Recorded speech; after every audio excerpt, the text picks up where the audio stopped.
Welcome to Kenton Teaches. Enjoy the video. You start by preparing essentials: the paired iPhone, Apple ID credentials, and the watch charger. You must keep Bluetooth and Wi-Fi enabled so the devices communicate. Place them side by side.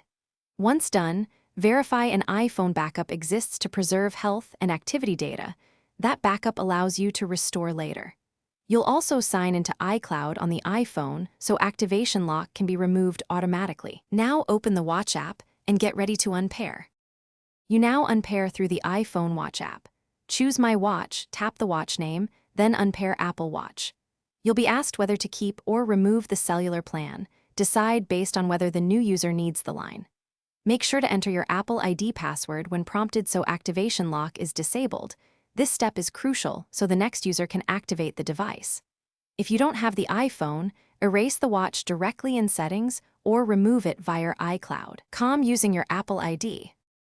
You finish by powering on the watch and guiding the new user to pair it with their iPhone using the camera pairing animation. Make sure they choose Setup as New if they want a fresh start, or Restore from Backup if you saved data. Have them sign in with their own Apple ID to enable activation lock for their account. If activation lock still appears, the quickest troubleshooting tip is to provide original proof of purchase to Apple support or have the previous owner remove the device. Thanks for watching. Please subscribe if this video was helpful.